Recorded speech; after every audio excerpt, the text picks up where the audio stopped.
ታሪክን መጠበቅ ታሪክ የሰሩትን ጀግኖች ታሪካቸው ከትውልድ ትውልድ እንዲተላለፍ ማድረግ ከታሪካቸው መማር የመሳሰሉት ትኩረት እንዲሰጣቸው ታቅደው የተሰራባቸው በርካታ ስራዎችን ማንሳት ይቻላል። ይሄንን ለማየት ፒያሳና አድዋ አካባቢ መሄድ ነው። የመጀመሪያው አድዋ ነው። እንግዲህ ለ128 አመት ያክል ይህንን የሚያክል ታሪክ አንድ የምንግባባበት መታሰቢያ ሳንሰራለት ራሳችንን ትልቁን ታሪክ ባለቤት ሆነን ሳለን ነገር ግን ታሪክ እንደሌለው ዝቅ ራሳችንን አድርገን ሳንታወቅ የኖርንበት ነው። አሁን እኛ ብቻ ሳንሆን ስለ አድዋ የአፍሪካ መሪዎች የዓለም መሪዎች ሲመጡ አፋቸውን ከፍተው የሚያዳምጡት የሚወዱት የሚደነቁበት ለካ አፍሪካ ውስጥ እንደዚህ አይነት ታሪክ አለ እያሉ አስተያየታቸው ሲሰጡ እንገረም ነበር። ምን ያክል የገዛ ታሪካችንን ራሳችን ዝቅ አድርገን እንዳቆየን ትውልድን ሰብሰብ አድርጎ በጋራ ነው ያቆመው። መጀመሪያም በአንድነት ነው የተሰራው። አሁን ደግሞ አንድ የሚያደርግ እንጂ የሚያለያይ ታሪክ አለመሆኑን ትውልድ የተግባባበት በአድዋ ነው የጀመርነው። ዋናውን ቤተ መንግስት ክቡር ጠቅላይ ሚኒስትራችን በሚገባ አድሰው ታሪክን በታሪክነቱ አስውበው ሲያስቀምጡ እኛ ከንቲባ ጽህፈት ቤት ላይ ቀጠል በዋናነት ታሪካዊ ነው። እሱንም ለተጨማሪ 60 አመት 50 አመት ለትውልድ እንዲተላለፍ አድርገን አድሰን አስቀጠልን። በዙሪያው ታሪኮች አሉ።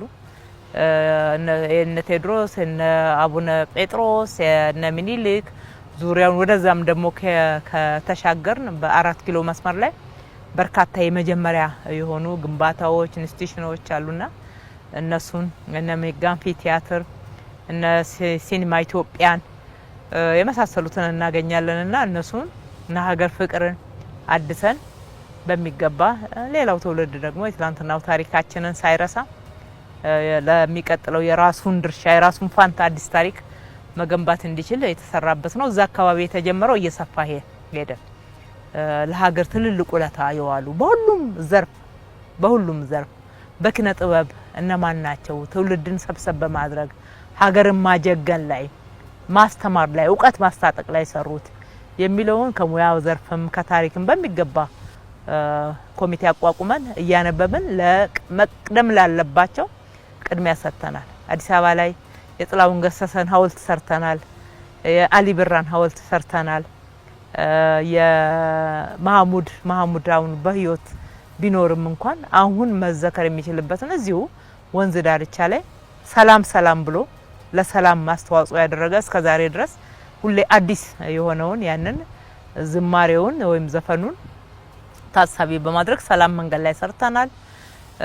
እነ ጋሽ ስብሃትን በሚገባ ስነ ጽሁፋቸው ብዙ ትውልድን ያስደመሙ ናቸው። እውቀት ያስታጠቁ ናቸው።